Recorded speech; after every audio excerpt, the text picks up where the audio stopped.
Welcome to Forging Flame. This is episode 10, and we're on location. I'm Nick Hinton, of course. And I'm Ryan Selleck. And we're here in the wood room of one Mr. Brandon Whittington. Hello. Close and personal friend of both old Ryan and I. Mm-hmm. In long form, the wood paneled room. the wood paneled room. It is wood panel. Oh, there's a little tile there. There's some tasteful dark. What is that? Dark gray tile. Yeah, somebody got lazy on that last wall and just tiled it in. I like think it, it's though. actually hunter green. Yeah, I have trouble with those dark colors. That's all right. It's nice though. It's a nice, cozy, warm feeling room. Thankfully, the wood stove is not going because then we'd be really warm, but it would be really appropriate for the show. Yes. This would be more like a kiln or a furnace. It certainly is a very delightful room when it is very cold outside.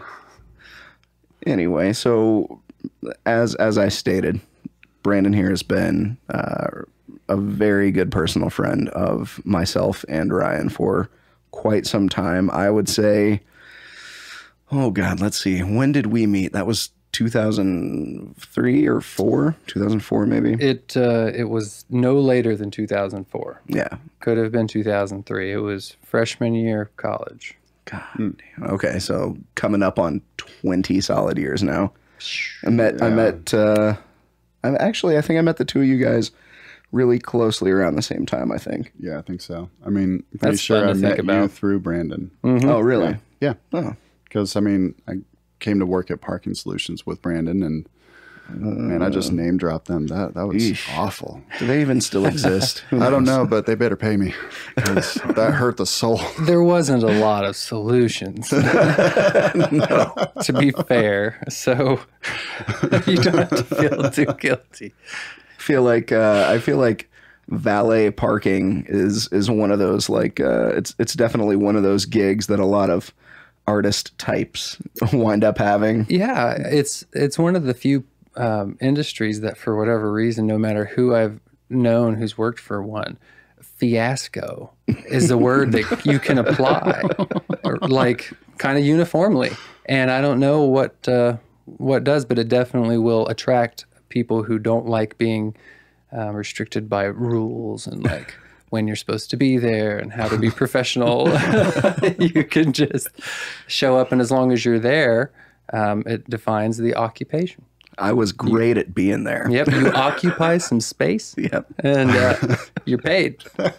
And that was it. Oh, so many good times were had. There is definitely a time and a place for jobs like that. Man, if we hadn't already name dropped, we could get into the nitty gritty of some of those old tales. Oh, we could. Maybe we'll talk about that other parking company that we worked for on some future episode. Oh, yeah. We all worked for two. Yeah. Yeah, there was that one where we worked at the mall and did all that fun stuff with all those shuttles. Yep. There was good times to be had in that just nightmare of a place. It's still kind of a nightmare. It is. Yeah. It still exists. Yeah, and all that stuff is. I've taken large steps to not like be upset about past, and man, you learn a lot from a place that freaking hellish. Like it is hellish, but you grow a lot. Yeah. You grow a lot going through stuff, and so it's fine. At that time in my life, I would say that it was the perfect job for a guy like me to have. Absolutely. Same. Me too. Because and I don't know what format you guys usually try to take, so don't, like I said, let me steer your conversation. But I mean, if you remember right, I got that job for no reason. That guy just liked me and said, "Do you want to run this place?" And I said, "Yeah." And he said, "You got to hire a bunch of people, and you're going to have to get on that and write a job post." And I said, "I know a bunch of people." And then the rest was history. Yeah. It was great. It was a great time. That was about how it shook out. You called me one day and you're like, "Hey man, don't you live in this town?" And I said, "Yep, sure do." And he said, isn't it right over next to where that brand new mall is at? And I'm like, yep, sure do. And you're like, well, hey, I've got this ridiculous job. Yeah. That I think you'd be perfect for. Yeah. And I said, and by the way, you're the manager. Yeah, right. Yeah. Like, and it was great because for somehow I was the other manager, and I don't know how that worked out, but it was great because it was the requirements for performance were low. And so like you had to be autonomous. Like you had to be a creative person because you had to know what to do with yourself. There was literally no tasks. Like you were just supposed to start there and end there on time and you fill in the gap. That's it. Yeah. And there was a lot to be said for that kind of stuff. Like I did a lot of learning at that time about people. Because if you remember, everybody that actually applied and worked there was over the age of 55. Yeah. And I was 20. And arrogant. And there were some complications. Yeah. And I still talk about stuff that I learned there, though. Like, I'll see something going on. I'm like, I ain't going to work out. And then it's like, why? I'm like, I've said that to somebody 20 years older than me before. It's a power struggle that's not worth going for. You know, like respect your elders is a good rule of thumb for a lot of reasons. Yeah, it's hard to disagree with that. Yeah. Just let it be, because who are you? Yeah. I don't know where you came from or where you've been. Okay, man. A lot of learning, also a lot of idle patrolling. There was a lot of smoking cigarettes behind empty storefront facades. Mm-hmm. And then getting hit up on the radio. Where are you at? To the next person, so you could go smoke cigarettes with them. Yep. And then meet the next person for some cigarettes. We just smoked cigarettes the whole of the day. Yep. Hung out with the security guys, also smoking cigarettes. So. That's how I got turned on to Newport 100s. Oh. Because I liked some of those people and needed a little extra time with them.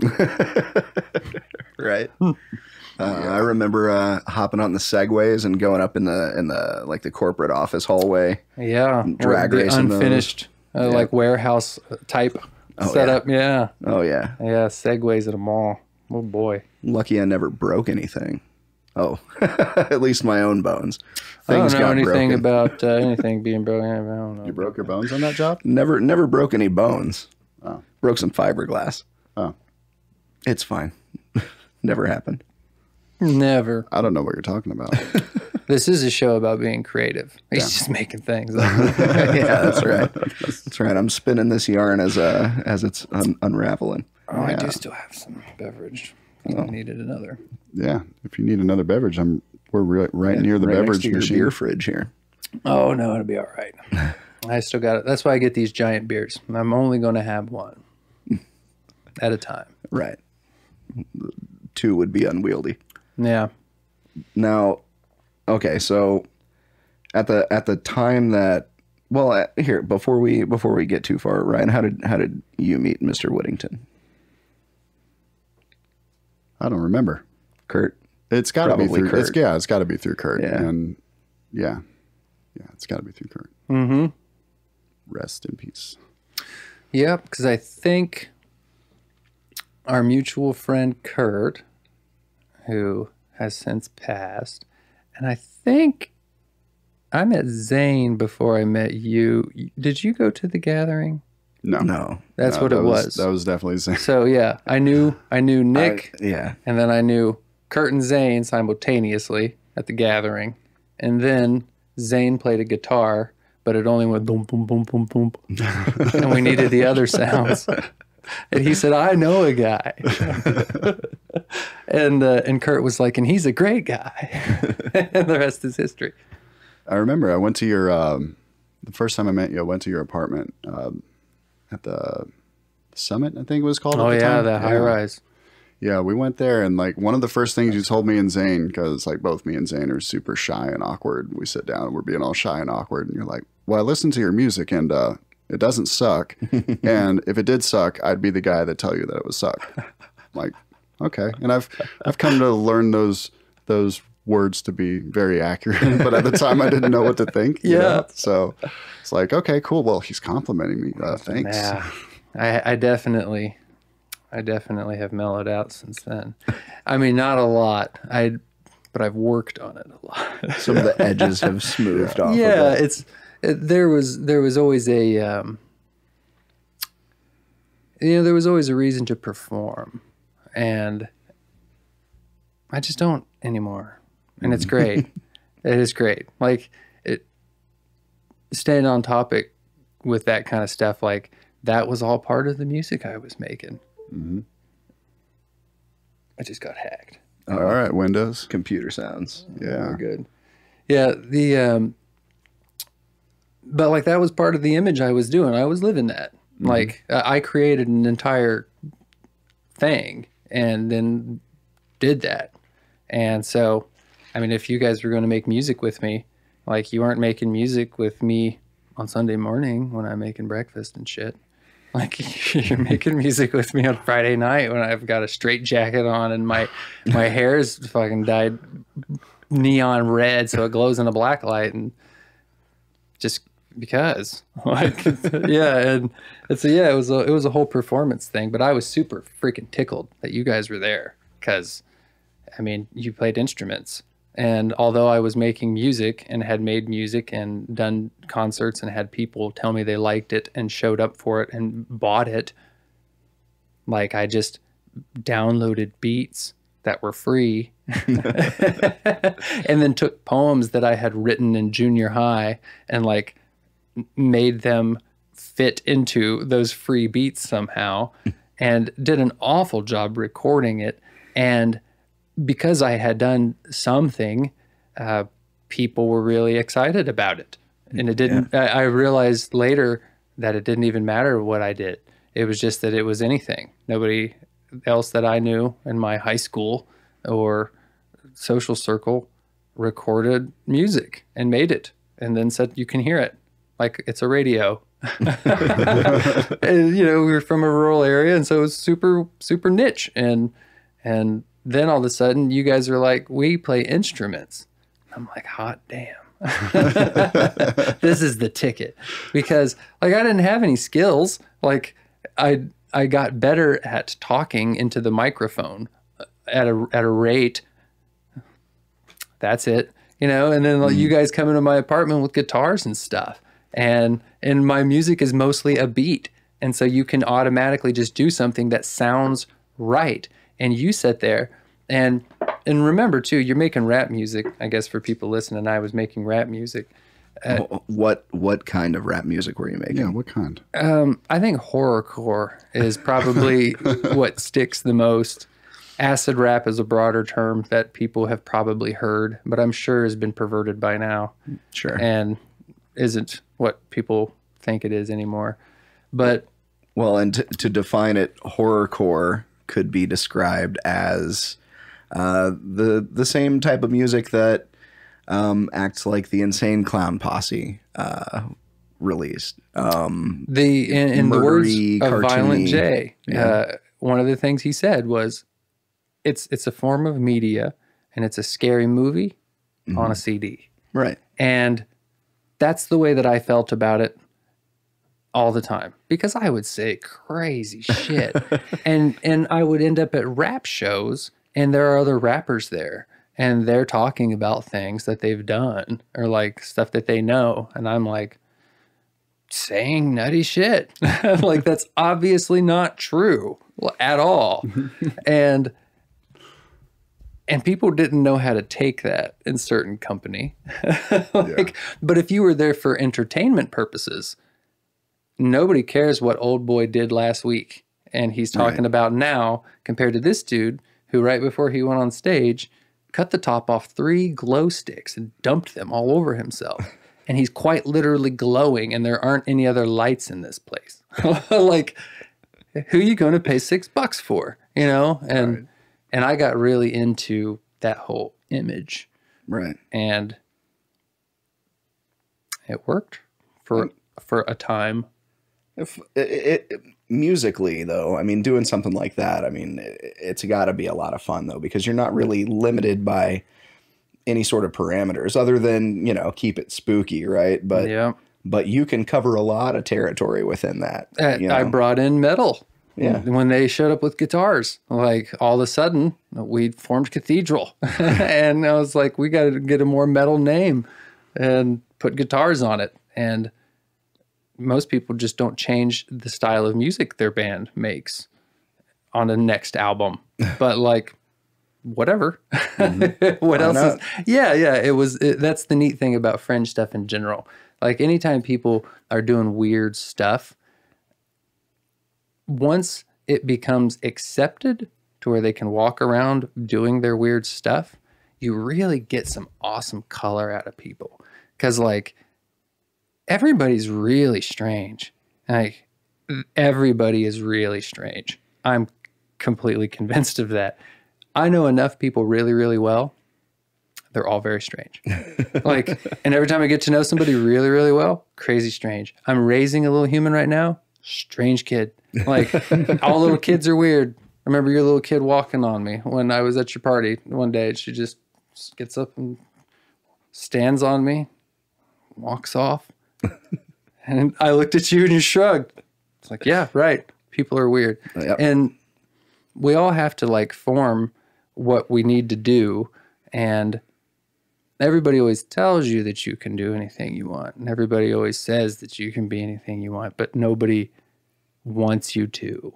Like they want you to do, they would say that they want you to. Right. Like, but they really just hope for your sake that you don't do that. And like people that cared about me pulled me aside over and over again and were like, hey, you know, you're allowed to do this, but do you know that this is going to be hard for you? Like that it's going to be hard to say on an album that you kill people for fun and then like meet new people. And, you know, and I was naive and like 18 years old and saying like, well, you know, they should get to know me then. That's their fault for being judgmental. I was like, hey, dude comes running down the street with blood on him and he doesn't look like he's in trouble. Don't run up to that dude, you know.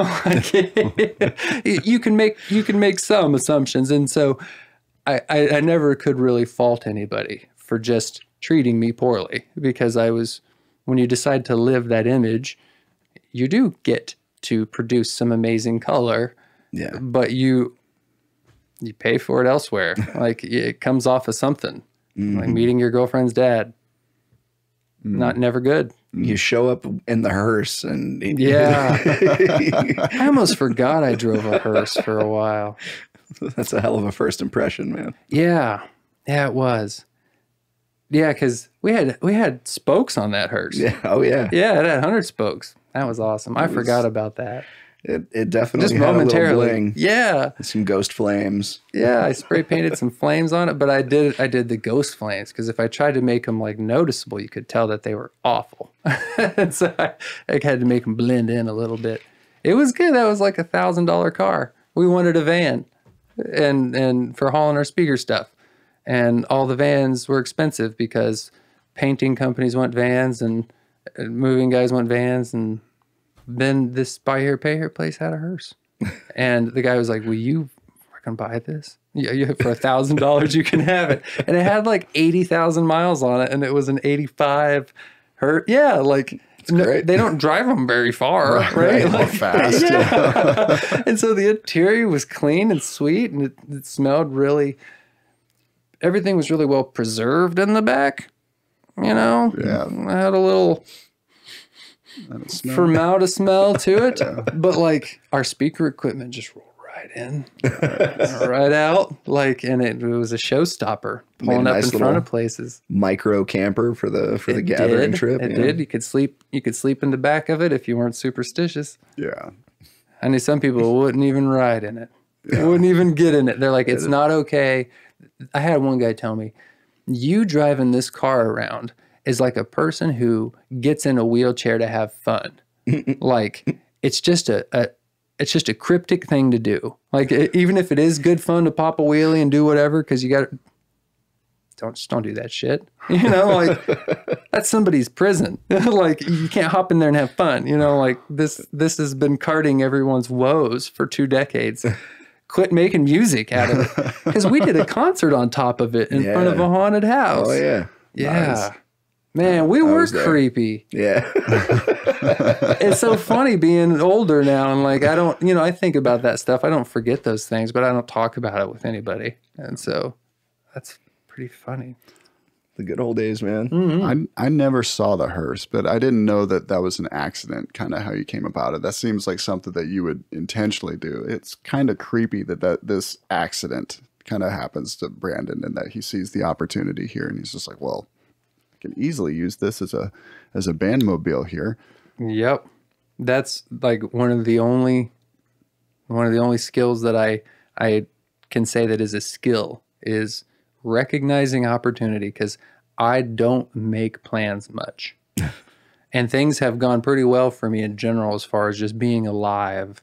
I haven't had any major tragedies other than ones we've all shared. Sure. And it was never a plan. It was always just like, that'll work. Everything behind you is just that. Like all this stuff that I make, my bird feeder right now has a squirrel thwopper on it because I want the birds. I don't want the squirrels, but like they're so ballsy. Like they don't care if I'm out there. Like I can't yell at them, and I can't run out there every time I see a squirrel in there, but they'll just sit there and run all my birds off. And so I've got a rat trap with a wire on it, and on the end of it is a little 6 inches of cotton rope and a Nerf ball. And right where they sit on my bird feeder, I just drew a little trip line, and if they get up on there, it just smacks them right between the shoulder blades with a Nerf ball. And I cut the Nerf ball open and I put a marble in it, so it's got a little bit of weight to it. Sure. And man, it just knocks them right off there. And it doesn't hurt them. They just come right back, but they leave for 2.5 hours, and they just stand on the fence and they look over at the bird feeder like, what the hell just happened to me? But that was just me sitting here one day thinking about, I've been working from home, squirrels on my feeder. And, I accidentally bought 75 mouse traps instead of 7 on Amazon with an extra click. I have a case of mouse traps right here. Like I got a case of mouse traps on accident. Way too many mouse traps, some might argue. There's a mouse trap right there, right? Can you grab that one? Yeah. Yeah. And so that's, once again, like recognizing opportunity. I made a monogram mouse trap because I found an X-Acto blade in our like junk drawer, and I had 275 mouse traps, and I was like, what can I cut with this knife? And then I decided that I could probably like put this by my front door, and I wanted to do more work to it, so it wasn't so much a mouse trap, because people like, it's kind of gross. They get killed there, like it's a death thing. But it would be a cool place like right by your door to just like make it a thing for notes. Like if you got a little piece of paper you need to hang up by your door, and you just whatever. And that's why I like whittled this side off so that you could easily pull it up. Oh. And I thought that I could give these away. I'd be like, here, Nick, here's one with a big H in it, like Hinton. Nice. So I carved a W in this one. But, I had never tried to do calligraphy in wood with a rusty X-Acto knife before, but I had a rusty X-Acto knife and knowledge of calligraphy and 200 extra mouse traps. And this is everything that you'd see on Etsy. If I could commit at all to planning anything, then I might make more of something like this. Sure. But I just needed something to do that day. So, and that I think is probably a good opportunity to bring up, I guess, a pretty important question as it pertains to the show overall. Well, I mean, so you have always been someone who, from my perspective, just as your buddy, you've always been creating in some capacity. And you've always had a kind of a creative approach to life in general, it would seem, whether that's relationships or There are those. I mean, literally everything. And it seems like you just can't stop. Like it's just a part of you. Yeah. What would you say drives you to do, I mean, something like this, or something like whittling away at matchsticks, making replica firearms out of popsicle sticks? I mean, what? I moved on to more peaceful devices. I've got the cutest little sailboat up there. Sailboat I decided to make from things that were on a table. Like we'll talk about that sailboat later. But to answer your question, what was your question? What's driving you to do that? Is it just boredom? No, I think a lot about that. I spent a whole lot of time as a kid being told to stop doing stuff and to do other things, and I think that's everybody's youth, you know. But like for me, there was a clear difference. Because sometimes they're like, hey, stop picking your nose. Your nose hole is going to get big on one side. You know, I'm like, yeah. You know, I was a smart enough kid to be like, oh, good point. Most of the time, I was an asshole too and whatever. But then there were these other times where people would tell me to do stuff. And I'm just like, no, it doesn't seem right. Right. And my wife and I talk about it all the time because recently it's so neat to see people talking. Like I just see all the time about how men are allowed to cry. Absolutely. Fuck yeah. That's one of those things where they're like, hey, boys aren't supposed to cry. But that shit hurt. Like, why did I cry then? You know, like I'm the boy, right? Like, right. And I cried. So I don't understand what you mean about how we don't cry. Cause like, yeah, sure am, still am, you know, like, and there were all these other things that people would say that just didn't ever sit. And I spent a whole lot of time talking myself out of those things because I could distinguish them from the things I should do, like not sticking my finger up my nose too much. But I couldn't explain that to anybody. And if I brought it up, everybody's like, well, that's just what we do. You know, that's just what we do. And now there are conversations like that, like, hey, you're allowed to cry and you're allowed to do whatever. And so I think the reason for the darkness when you guys met me was 20 years of reining that in. Just sit down, man. Can you just shut up? Will you just play baseball? You know, like, will you just do these things that are expected and not because they needed to be expected, but because like, we don't have to figure anything out. If you're just doing what we do, you know, we don't have to figure it out. And I just always found it to be so absurd that people just don't want to figure things out. Right. Like, how do you not want to get better at anything? Like, only because you're doing it. Like, well, I don't know. Like, and I don't know if it's like just an inherent mindfulness, maybe, like of like, I'm alive. And so what am I doing? What am I doing? Like, I'm still living. So do something, you know, and then after so long of just like, no, maybe I should just go to business school at IUPUI. Maybe I should just drive a Topaz, you know, like a Ford Topaz, not a hearse, and all this other stuff. It made me upset. It made me sad.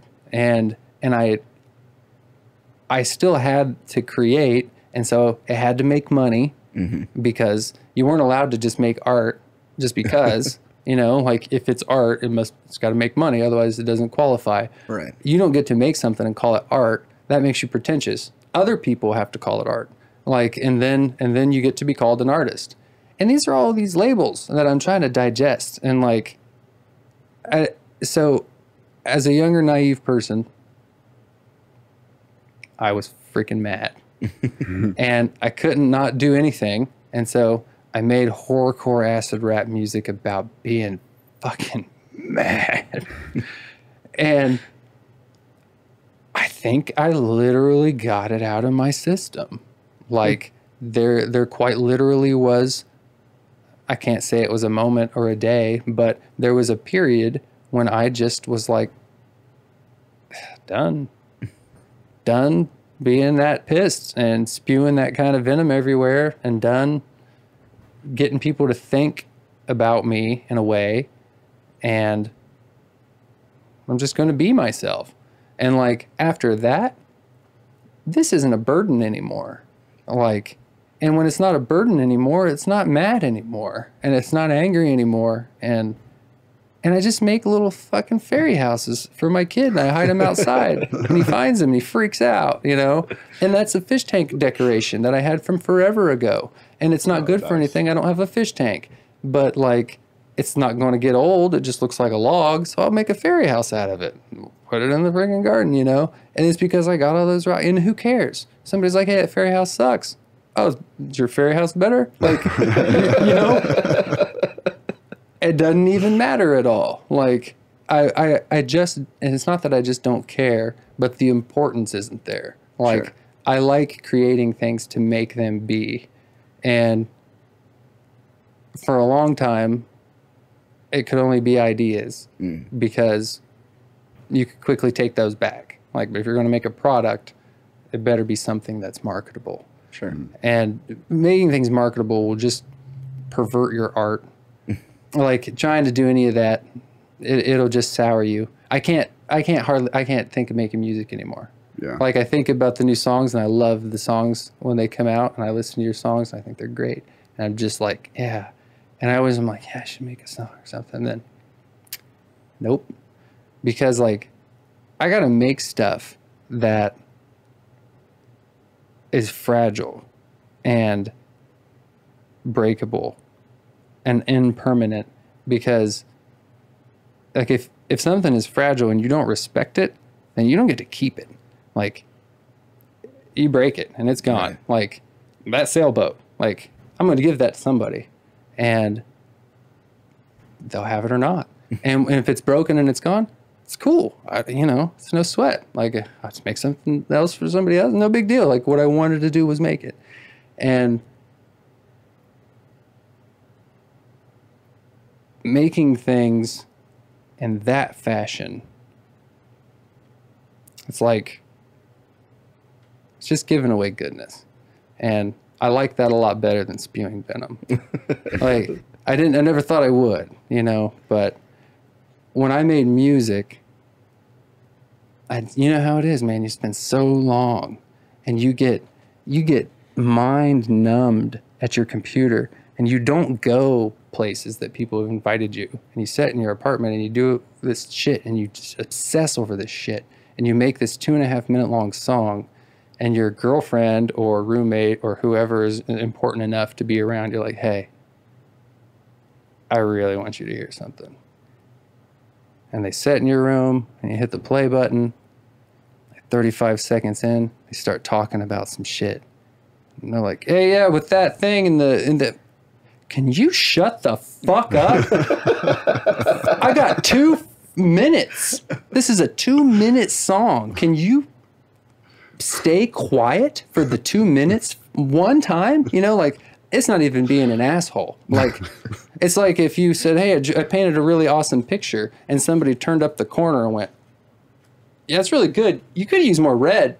It's like, and with music, like, it just isn't fragile. Like, I'd put it out there, and even though I was making it marketable, and even though it was hateful stuff, like, it was still my product. And it's not that I couldn't take critiques, because nobody had anything good to say about murder music. That's all. It was all critiques. But, like, just the lack of consideration that music gets. Mm-hmm. Come play for free here, and stuff. Like, can I use your song in this or that? Like, because it's great, people will hear it, and yeah, there's an amount of that. But also, did you think about that before you asked me about that? Like, because do you think maybe everybody asks me something just like that? Like, who's supposed to pay me, Ryan? Like, I did spend 200 hours on this. Mm-hmm. Like, yeah, where does that come back from? And that's why I don't sell art. not at all. It's interesting you make that distinction between permanent and impermanent, because I think you absolutely hit the nail on the head that's the reason it's so difficult to make something like a magnificent painting or like a song, because they're going to exist maybe longer than you're dead. I mean, with me, that's kind of the point, is I want to make things that outlive me, you know, and there's a lot of pressure with that. Like, and it's unending. I can sit there and be like, okay, yeah, there's a lot of pressure with it. Just, you know, let it go and do the thing. And it's just still just get crushed under the weight of it. And, and it causes procrastination. It causes like the negative side effects of, you know, perfectionism. But taking your approach to it and looking at things impermanently, like there's no pressure. There's no standards. Like, I mean, is this up to Fairy House code over here? I mean, is this gonna? Technically, it's a gollywop house. Oh, okay, all right. They're like gnomes, and they're sort of responsible for springtime. They like go around and open the flowers and get the grass growing and all that stuff. They take care of the nature. Sure. But they're two-dimensional. And so, like, you might see one, but if they notice that you've seen them, they just turn sideways. You can't see them anymore. And they get their name because if you litter or you know, treat trees badly or whatever, they throw shit on your head from trees. So, like, if you get thwacked by a nut or something, like, they whop you. Like, yeah. And so it's a bit ominous, but if you take really good care of your yard and your nature, then they build houses around your property, and they take care of your property, so your plants do better, all your stuff. If you can attract the gollywops, nature's better. And you can only do that by respecting the nature.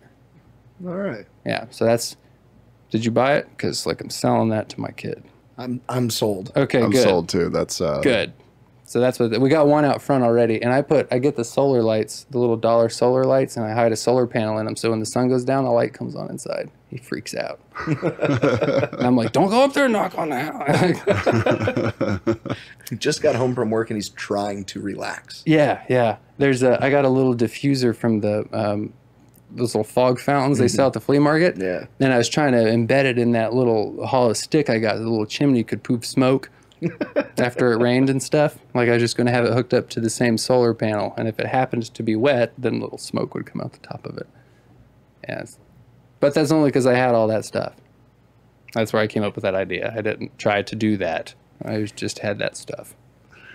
And that's where you're at kind of currently with your creative output. And you went through a dark period that seems like it almost might have been like a necessary transitional phase as you were stifled a bit creatively early on, it sounds like. What if you hadn't ever been stifled early on, what do you think that would have looked like? I mean, because odds are it likely wouldn't have been horrorcore rap, I guess, right? No.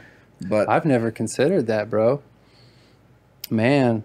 Because I spent so much time just wondering what was so wrong with me, and to just find out right about the time I met you, absolutely nothing. Yeah. Like, you're just fine, man. Just you were in a town full of people that are all exactly the same. Yeah. And so, like, I guess I never considered that if I wasn't this, I wouldn't have ended up just exactly the same as everybody else in the town.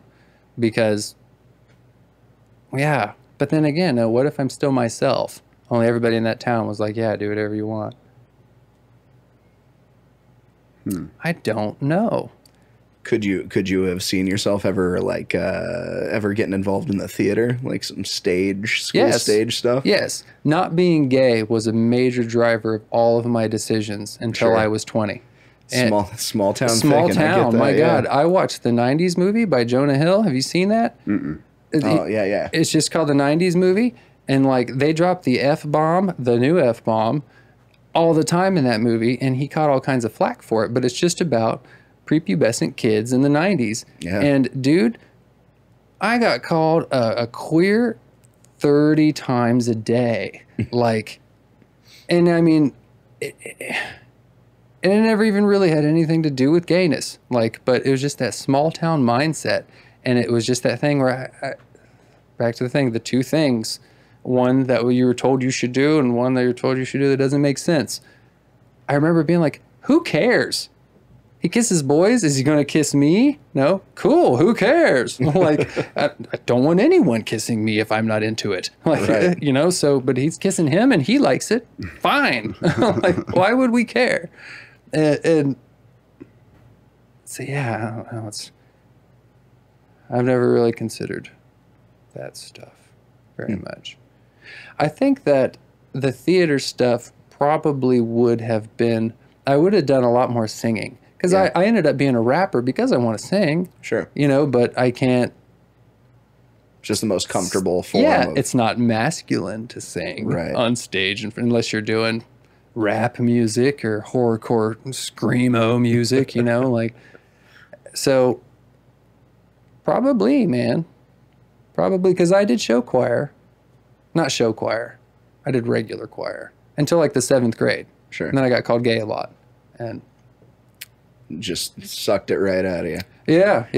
It's Couldn't do any of that. It's a sad thing what a small and repressive mindset like externally can do to like a formative mind. It is. And it took a lot of time for me to not be ashamed Sure. about that. Cause like, you know, it's kind of like if you've got, like had I had a gay friend, you know, we're standing there and I know he's gay, but nobody else knows.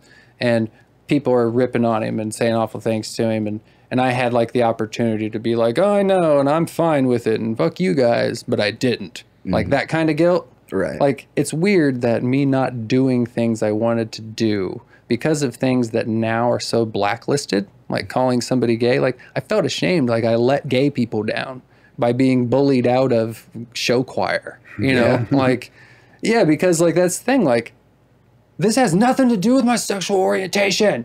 It's music. Like, you know, I just could have feel said it in my bones. right? Like, you're just insecure about your own things, probably because your dad and his grandpa were, and you don't even know why. So you're projecting. Leave it alone. Like, but I didn't say that. Like, Right. and so missed opportunities, you know. But it's the whole person thing. Sure. Like, never ever. Well, I guess I did say I was perfect, probably a lot, but I never meant it. Like, because you can't be perfect, man. Sure. And those big black parts they're parts of it. But I bet you I'd have made a lot different kind of music. Can see that. Suspenders, a straw hat, maybe some flannel. Yeah. Yeah. Well, and because not because of any of those factors, approval was high on my list as an adolescent young man tends to do, I think. So, Sure. yeah. And if that was what was in demand, I you know what? I might not have liked the person that I ended up being. I might have catered and pandered to my crowd, and I might not have ended up much an interesting deviant point. anyway. Sure. Yeah. I mean, at this point, I would say you definitely spend professionally and otherwise. You're definitely devious is not the word. You take a bit of a subversive approach, perhaps. You're looking for an alternative way around, and I don't know if that's related to just the way that you like learn and process information, but you definitely take an atypical approach to most things. Like I see the way that you process information, and I'm having a hard time drawing like a specific reference, but I don't think that it's much close to the way that normal people process information. No. So you the way that you assemble things makes them remarkably digestible. I appreciate that kind of interpretation of it, because the last 5 years of my life that has produced the most credible things. It's all about learning how to work with myself and not thinking that I should play more football or that I should do whatever, and even when it comes to things that don't fit in that you're told to do, that category that I've got, being at work on time is one of those things. Because like, what am I doing? When do I need to get it done? Don't ask me when I'm going to be here. Like, you know, like right? If my job is an occupation and my job is to be there at 8, then I will. But like, what the fuck is this? Why do we all got to come in here and sit in a room together, you know? and so that's a problem. Like, that's a problem for me, because I see a lot of things like that. And the fact that in that inference, and I think in a lot of other instances, I'm right. Like, because COVID has now been like, guess what? You don't need to at all. Turns out we just fucking did it because we've been doing it. It's more about control than anything. Yeah. And it's just, I think because it's not, generally people don't do that. They don't just look at everything as a fragment and wonder what do we have here. They just constantly see the same paths over and over again. And I don't even blame people for it. There were times that I used to get so mad at people who were just doing the same thing over and over again. I'm like, why are you doing that? And they're like, because that's what we do. And I'm just like, you're a cattle, you know, like I'd get so angry. But I like let go of all that anger, because that's how humans became good. Like, you can't think about everything you do. You have to take it for granted that I hit this with a rock last time and it came open. So don't try with a stick this time. First, just get the rock, you know, like it worked last time. It'll work this time. Get the rock. And then you got extra time. Fuck, cut an edge on it. Look at it, sharp now, you know, like now it's sharp. Hit things with sharp things. Later on, somebody else was like, I don't have any sharp things. Let me just sharpen a stick and see. You know, it turns out sharpened sticks work too. Wouldn't have even noticed that. You know, like I see how it goes, that you just stop considering things so that you can think about the next step. Like, that's how you learn and grow as a person. And I don't. So I could spend a lot of time trying to learn the way that persons do, which I did for 22 freaking years. And nope, because what I did was faked learning the way that people learn and picked up whatever I picked up and then spit it out in the way that they needed to hear it. And that's fucking not fair to me. Right. And that's it. Like, that's it. And if it ends up meaning that I get to live in a trailer in the woods all by myself, sounds fair. Like, you know, like I don't ask other people to do that much with their day. And so I was tired for the first 20 years of my life, constantly. And I didn't know why. Now I know.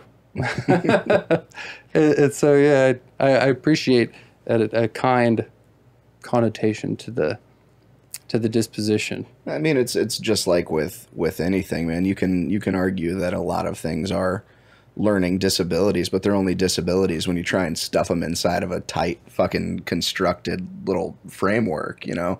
I, for one, always had issues with things like science and mathematics in school.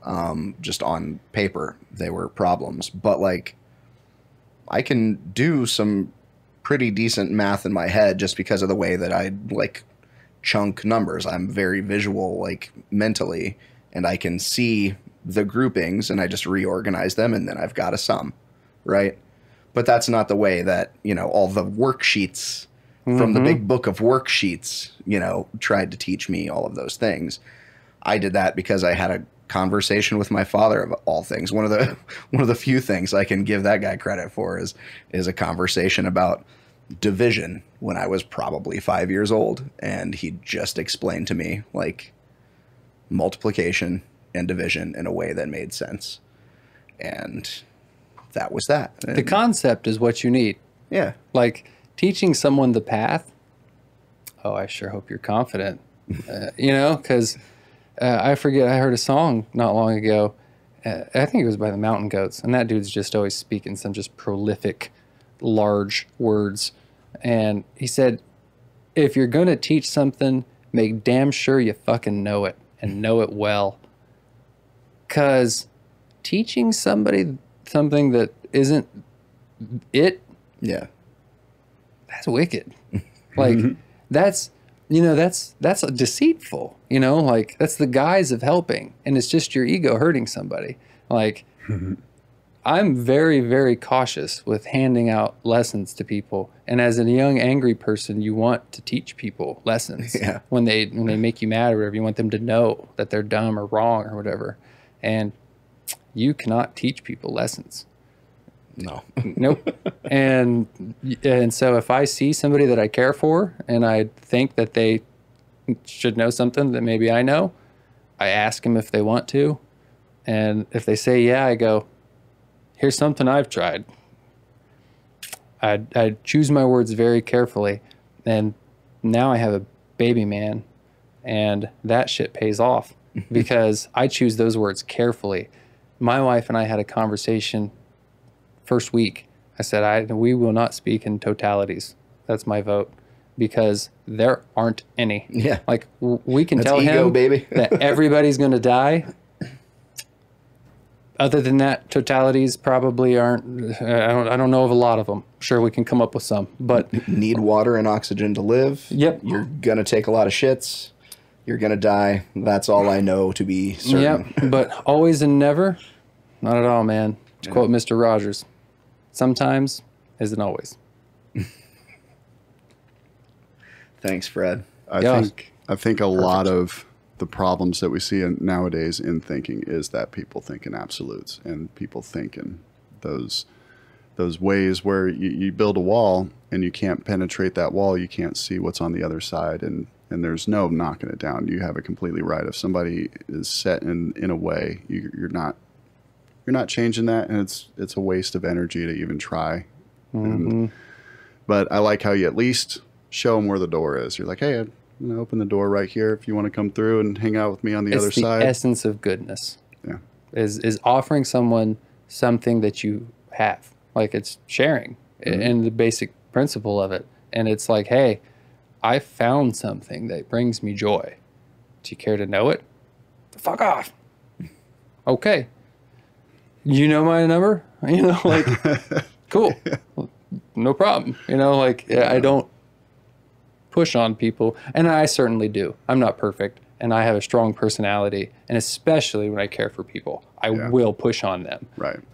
But I always try to reflect, you know, and I come back.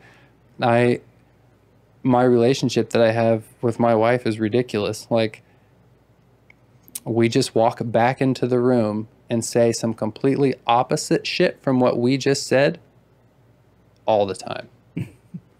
And that's awesome. And in that situation, in case that wasn't a clear way to put it, we'll be talking, we're having a discussion, and we're not on the same side. One of us says something and leaves. And some minutes to come back and say, you know what? I didn't mean any of that shit I said. I don't know why I said that. I don't know why I said that. That was mean. I saw you get sad. I don't want to do that, and I'm sorry.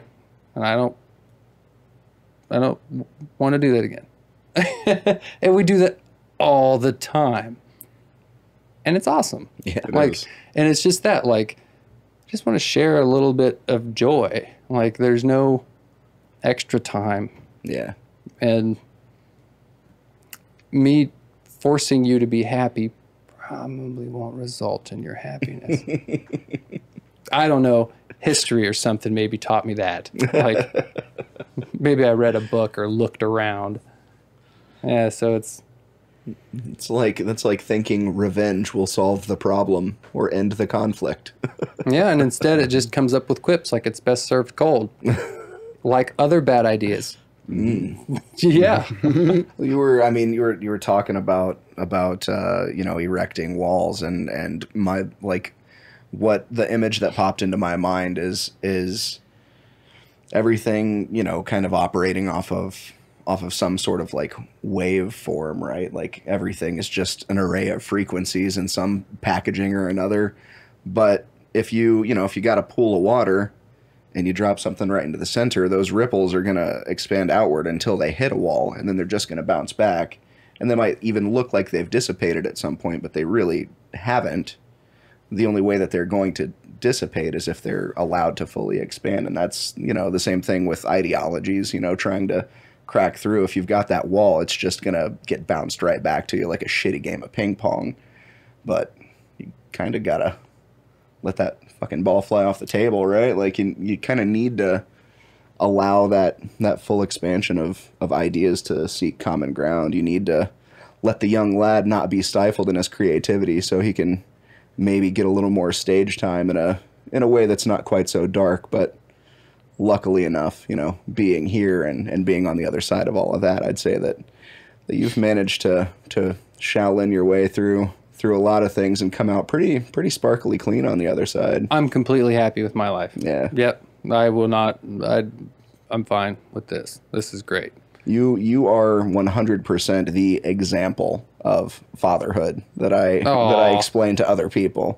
the way that you deal with your young lad. I don't know if we've mentioned his name. And feel free. Yeah. Oh yeah, with Maximilian. Young Max. He's a well-behaved young fella, but the way that you interact with him, the way that you break things down and explain things to him, like you just when it's hard pills to swallow, you just kind of remove his ability to argue against it, and he just kind of resigns himself to that in most cases, and it works for now. Yeah. Well, and that's now. I spoke earlier about not having plans, and that's not completely true, because like he's all plans. Yeah. All of my plans are about him, and Sure. and that's addressed in my plans, is that right now, for lack of better words, I can bully him into safety. And I only do it for safety. Sure. And I say that, like, I only authoritarian talk him when his death or maiming are potential. Sure. And I don't give him an out. I'm like, this is that, and this is that, and that's how it ends. Get inside. And he's always like, what the fuck? I'm getting inside. Which is exactly when I think like an authoritarian that's why it exists. Sure. An authoritarian exists. Get in your house. Tornado is coming. Listen to that guy. There's a reason for a demonstrative statement. But the creativity that you were saying about like sending it out and all that, and what I was saying earlier about art not being art until somebody else calls it art, that's because good art, good creative things spark that in other people. And other people, some people are visual, like we were talking about you tasting foods, and other people are audible, whatever your creative waves could be, they will potentially hit other people on your wavelength and make them buzz. And that's what I do with my kid, because we are literally the same organic matter. Sure. Like, we started out on the same wavelength. It's up to me to fuck that up. Yeah. And so, not doing it, because right now we're gelling. And as much as I do put my effort into how the days go and what gets learned and all that, I'm not in control of anything. I'm fully aware of that.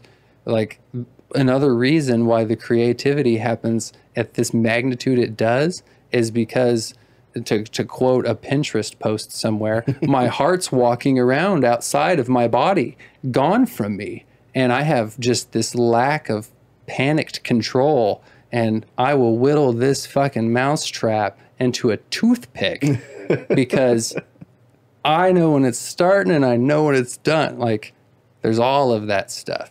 But all of this stuff too, none of this stuff is derelict anymore. I can create very creepy things, and I want to spark creativity in somebody else. I used to want to spark it in the Mad at Daddy crowd. I wanted them to buy my CDs, and now I just want him to not expect bane and hate from the world.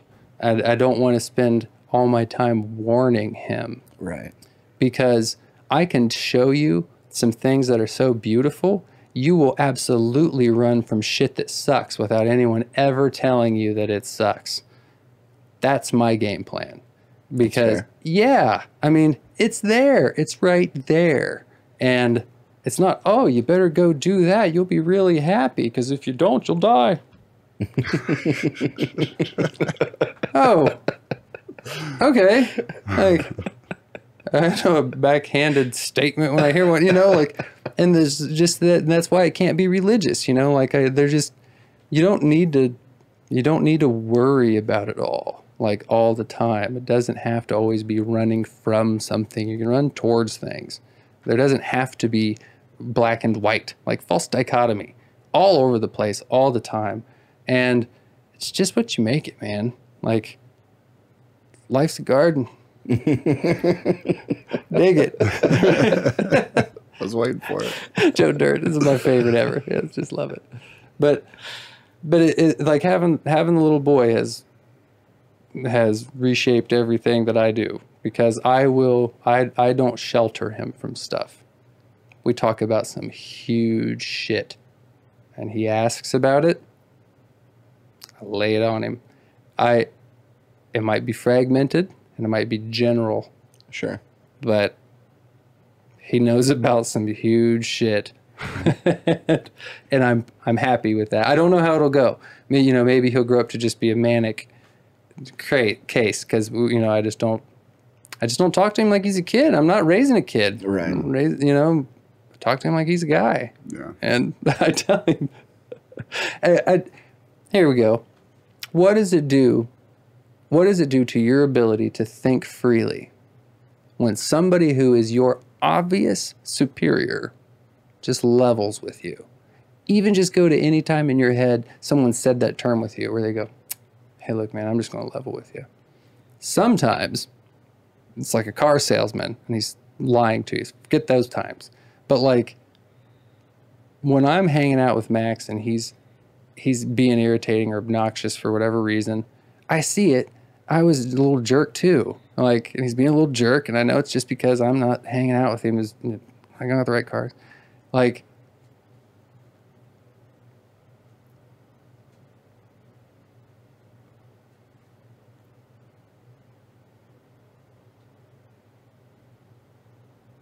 I have a hard time talking about my kid. Sorry. It's all right, man. I had to kind of reel it in there, but we'll go off that point for now. But like, I won't let him be caught unawares because I made an assumption that he couldn't understand me. Yeah. I can't think of a worse tragedy. Yeah. And I don't know, it happened to me a lot. Like, I felt like I knew a lot. I got told I was wrong a lot. And life goes on, and I find out that I wasn't wrong about a lot of stuff. And it's weird. It's weird that I'm all right with that. Like in your whole choir tangent, and I'm glad that I got there with that thought, because that's why I'm all right with it. If in another world I could have excelled up into whatever's, and if that was the obvious, when you ask that question, if I'd be like, oh, obviously I'd be a pilot. Like, like if I just went there, I'd be sad about now. Right. But I'm not. I just want to make sure that he's as excited about everything as I was initially. He seems to have a healthy hunger for life, so I wouldn't be too concerned about that. There's magic in everything. Certainly is. I just love the way that you are just removing restrictions from his perception of reality, because I had the exact opposite. Like you mentioned, like being authoritarian where it matters, and like one of the first things I thought of to bring it into today is like China's reaction to coronavirus. Like, they put the fucking boot down real quick, and that's because they had the freedom to. So using that when it really matters, but all other places, like, let him figure things out, let him explain things to him in a way that you're not just what you said, not sugarcoating anything. You're telling it exactly for what it is, instead of investing yourself in the outcome of what you think he needs to be. And the thing that comes to mind with that is the story about BAMS, which I still tell people about that. And he still says it. Yeah, it's still his word. I love it. Yeah. I would love it if you told that story, because that's a great story, and I think it's a great opportunity for people to see parenting in a different light. Absolutely, yeah. I don't not cuss in front of my kid because they exist, and I just kind of rather him be aware of that. Instead of me trying to get the entire world to stop cussing around my kid, I'll just tell my kid that cuss words exist and that he shouldn't say them. It's an amazing concept that I threw out there. And so he knows them. And one day in the living room, he was doing something and he dropped it. I think he dropped something right on his foot. He said, "Damn it." I kind of looked over at him. I think Aaron might have been there. And I was like, I think he said, damn it. Like, and like he bent over and picked it up and he picked it up and said, damn it, damn it. And I was like, yeah, that was damn it. I was like, hey man, what are you saying over there? He said, drop this thing. It's, damn it. I was like, you know, you use that appropriately. Like that is a frustration term, and that's exactly when I would have said that. And I don't have a problem with it either. But you should know that if you say that other places, being that you're 3 years old, somebody's probably going to get you in trouble. Like they're going to give you a timeout or something. Grandma's absolutely going to do it. Nana's going to laugh at it, make you say it in front of somebody else, but then you get a timeout. Like, but either way, like just, it's up to you, man, but I just wouldn't say that anymore. And he sat there for a minute and he goes, well, can I say BAMs? I said, yeah, you can say BAMs. He said, BAMs, drop my toy. I was like, hell yeah. And to this day, like he's oh, BAMs. Like something happens. And he uses it just like damn it, effectively every time.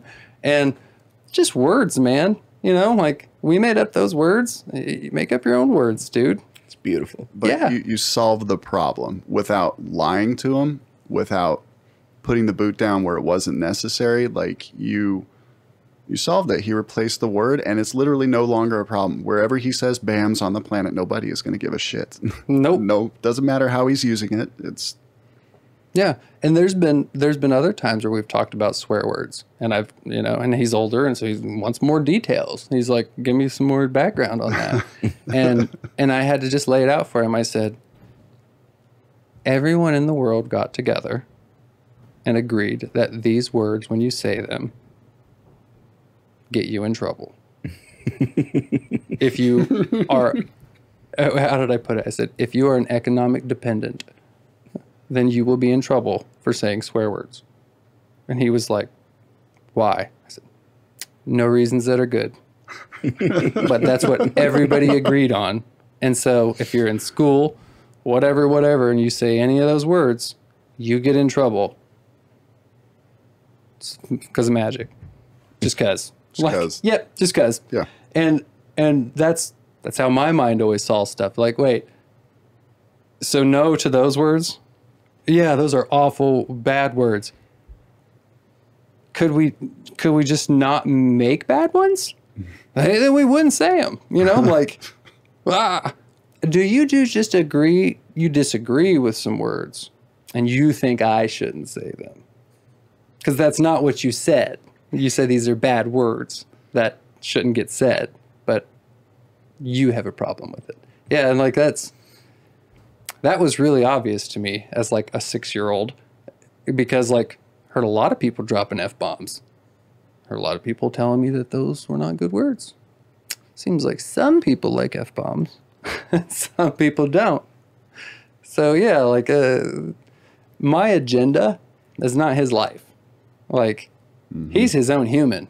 I am keeping him alive, and I'm giving him as much freaking jettison into life as I can. That's it.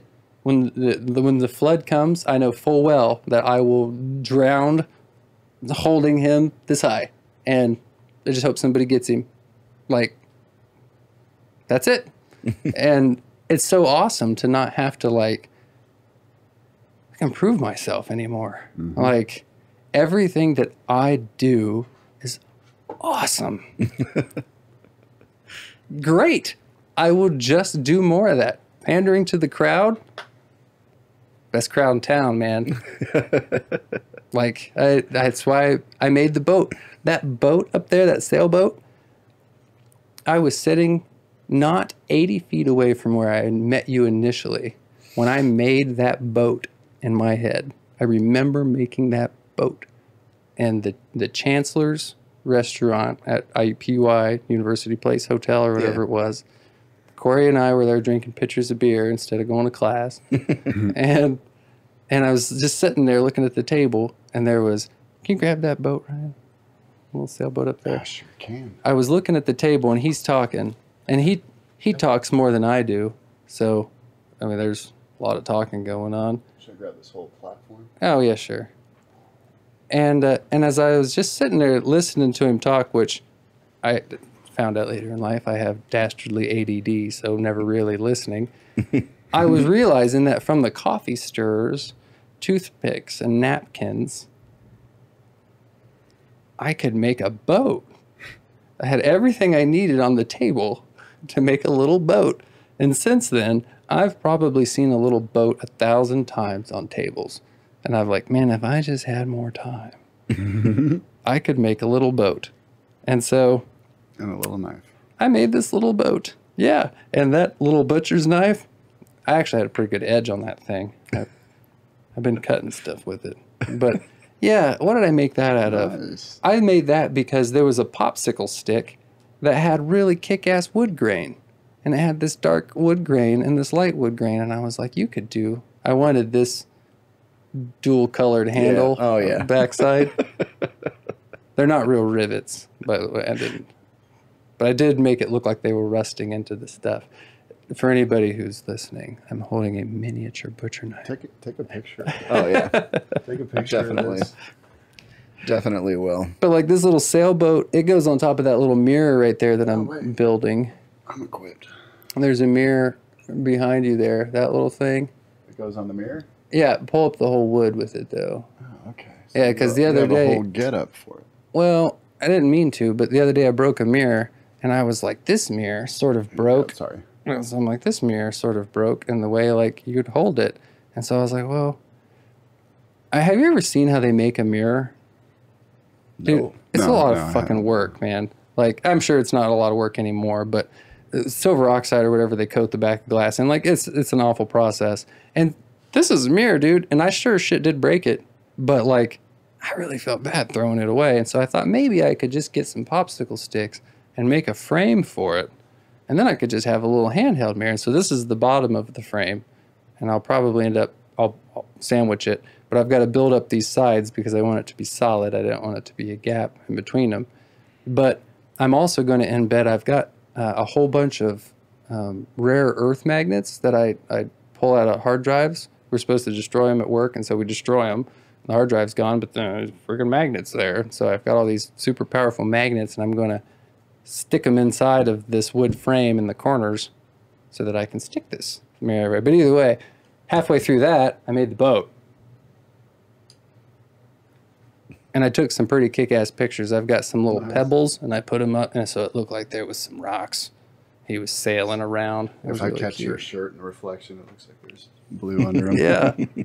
And like this here, there was the rental house that I used to have. There was a tree that fell just in the yard one day, and I went over there and chopped it up, and it was awful. It was a whole lot more work than I thought it was going to be, but I'm going to pay somebody. It was like the third month I owned that house, and I didn't have any money yet. And there was like 2 logs from it that for whatever reason, after I chopped it up to firewood, never got burned and ended up being in my garage here. And I found a little chunk of it.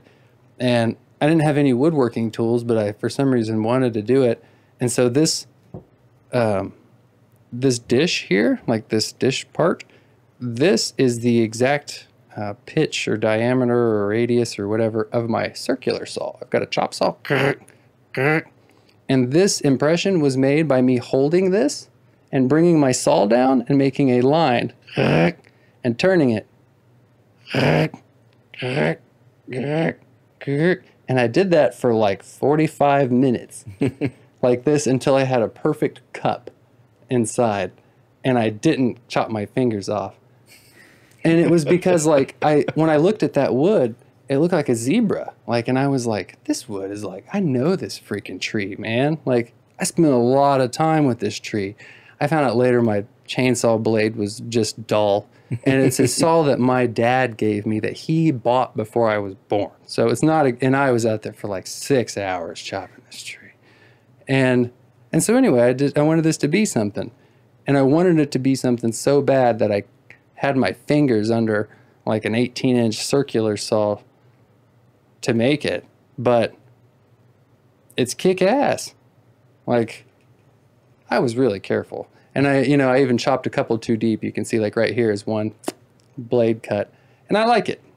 I didn't sand it off. I left one there because I knew at some point I'd tell someone that story. They'd be like, "Yeah, I don't think he really did that with salt on his fingers." I'm not bragging about being dangerous, but like I wanted a little dish so bad. I didn't have any other way to do it. I took some risks. It's pretty cool. Yeah, there's a lot of stuff, and this is just the wood stuff. But I mean, like all the plants was something else that helping create something is good too. Like, I don't know what the little plants are going to do, but I can help them do things. And it conflicts with the Buddhist in me because you're not supposed to make anything do anything at all. And I get that, and I believe that. Everything should be free. But, you know, if no one taught you how to read, how long would it take you to figure it out? So there are these kind of concepts.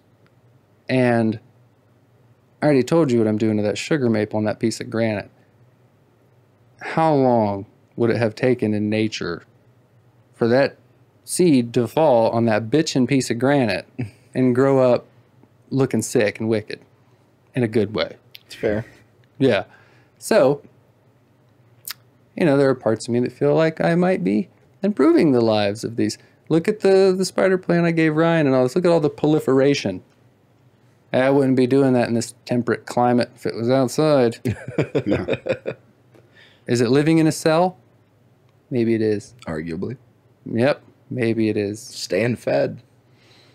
It's got freedom to roam. I think that when you talked earlier about the China thing and how they put the foot down, we were doing the authoritarian talks and all that.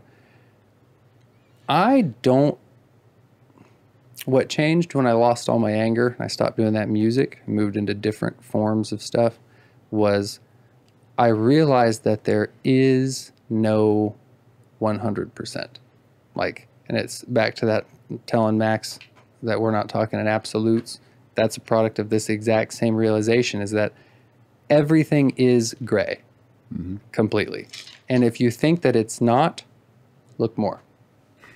At anything, pick anything you want to look at more and look at it more. And if you still feel that way, look more.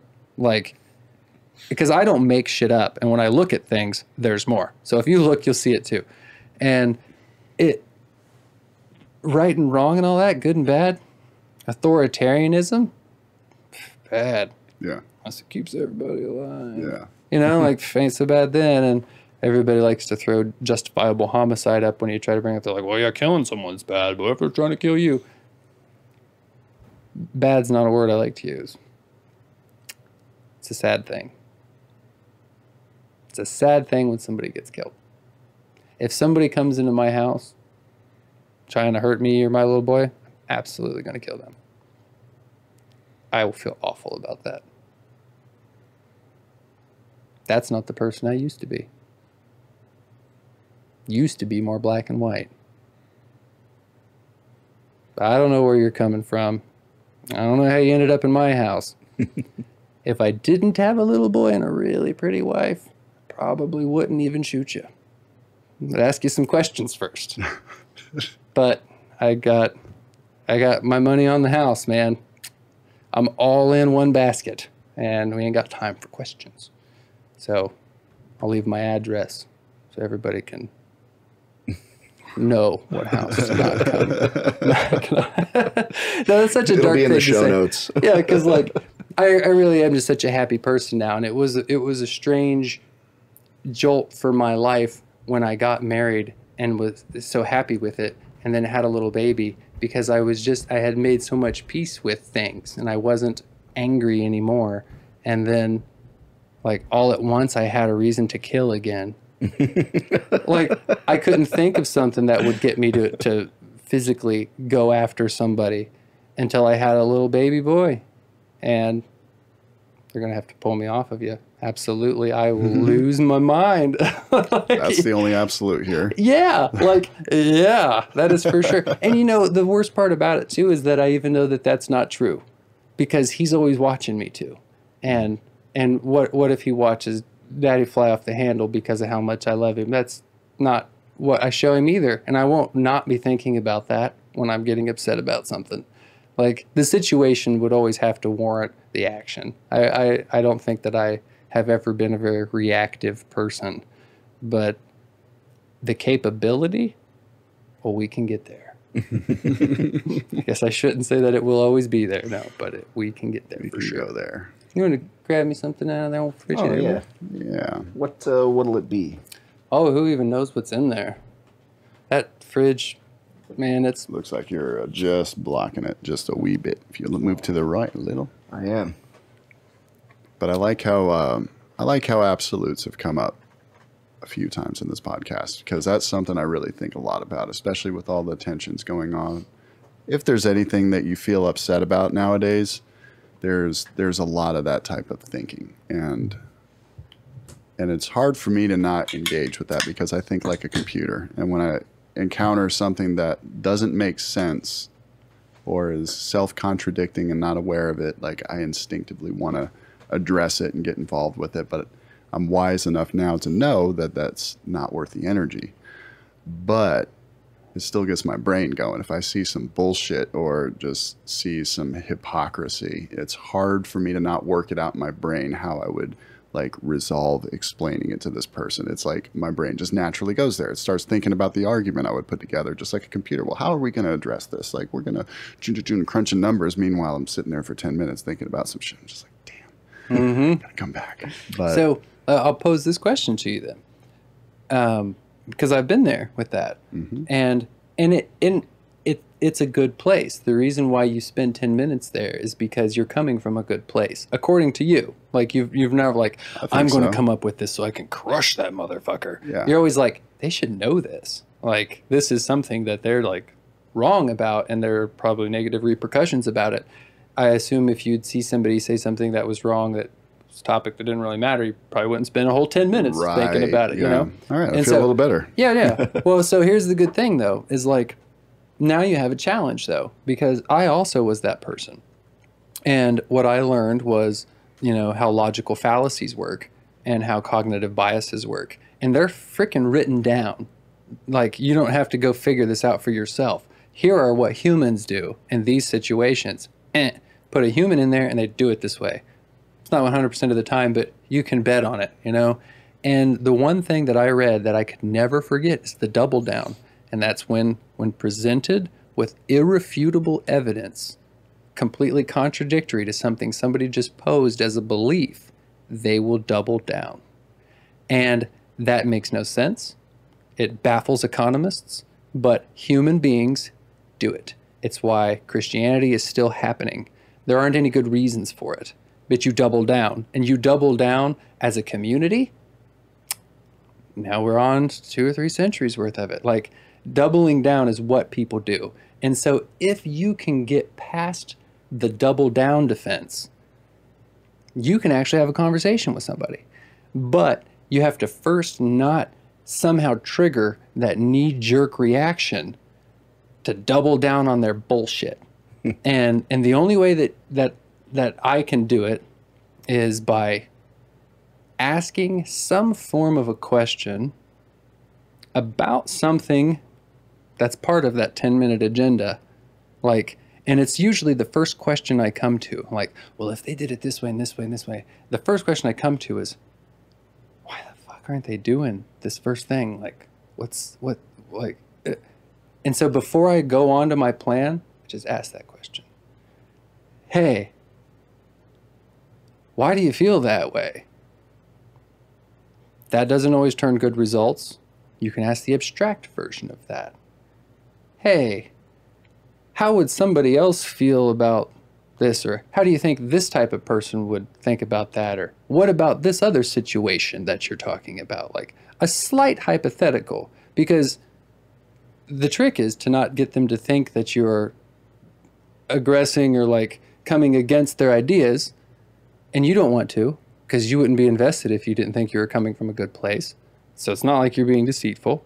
And so you just ask that question to get them to think like, yeah, he's right in line behind me, and I'm just going to talk more about what I just said.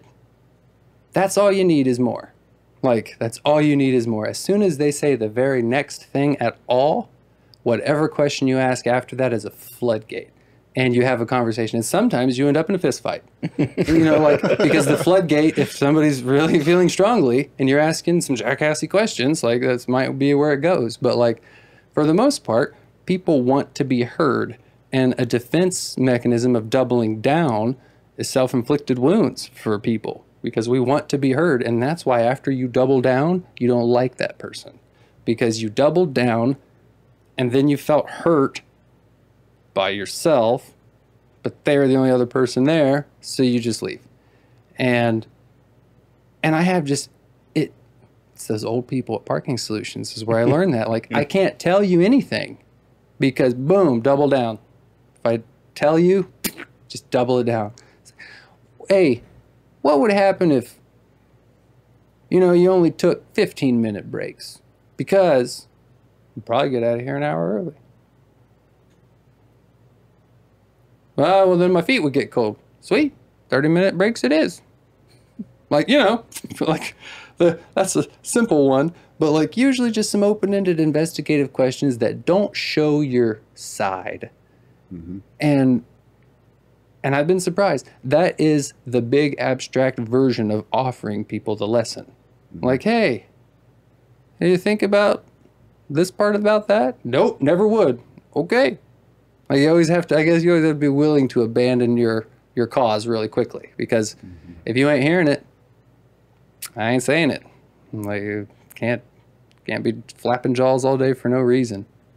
And people will definitely jump on ideas if they think it's their idea. And this is how you really grow friends, man. Like, there are people that, there's at least 3 people I know that are my friends that I really don't agree with ever at all. And they would say the same thing. And we just aren't assish. Like, well, I think you mentioned something last time where, like, you and I have just had a general mutual respect because you and I think organically feel like humans that are by me get these 10 points.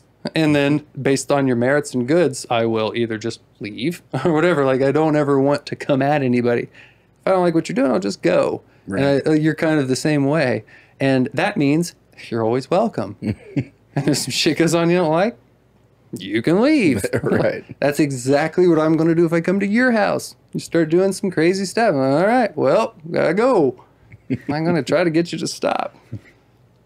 Yeah, people have a way of protecting what they hold as beliefs, because I don't know, maybe if it's like a fear of insanity or something, if their belief structures are shaken, without having that like refortification of their doubling down. I don't know. Maybe they're just subconsciously worried that there's something wrong with them if they can be so easily proven wrong. Do you think that beliefs are something to be proud of? I don't know that as far as like badges on a sash would be concerned, I don't know that beliefs are merit worthy. So to speak, but because I guess that's just my belief. My experience has always been that if somebody is stating their belief with the word, I believe that, it is always stated in a meritable quotation. Like, well, I believe that, like, I've been to Nam. Like, you got to respect it because I said that I believe it. And all I've ever heard was, I decided to stop learning about a topic. And this is where I'm staying. And I've just never really gotten past that to even hear what they say after that, because it just seems like you are throwing your towel in the ring as soon as you say, I believe, because it's like, I have no evidence but strongly feel this way and won't hear any more evidence. But at the same time, it is sort of a valid statement.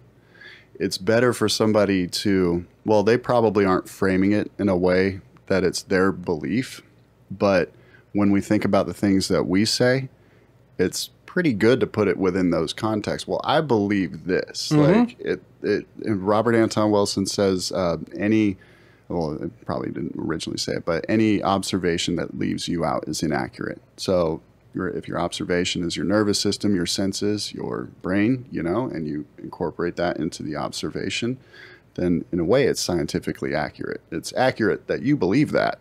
Okay, but now I can discount that as like, you know, in terms of objective truth, I can tell you through in that towel that you well, put and up I that like wall. beliefs because if you don't believe that you can fly, then you wouldn't try, you know, like, but it's the proudness that catches me because they're very regularly in tandem. Like somebody stands up to talk about their belief. And my belief is an opinion that I have that's actually probably a lot less potent than my opinion, because my opinion I probably know something about. Right. Like, and if I'm saying belief, it's really me saying that I don't have any citations here. Like, I can't cite any sources on this. I'm just going on it. And humans are great. Like, we believe a lot of shit that ends up being true, and that's totally fine. But it's I guess that's another good question. So you guys have been interviewing artists, and human beings are narcissists. Sure. We all know this. That's how you got to be human beings. If you didn't say like, bow to me, nature, then you'd never build a house, you know? Like, and so when it comes to the creative types of people, I am totally okay and have pretty much always been okay admitting shitty parts of me. Like at one point I made albums about them, you know, like, and even though it was insecurity, I'm not above insecurity at all. Super insecure that whole time. That's all of that big scary stuff is insecurity. Sure. But it's like a bold form of it. It's like, I'm going to put my insecurity out here. Say, can't be insecure about that. It's right there. You know, like I carved it there with the blade. It's my own blood. Yeah, like it's all nonsense. But like,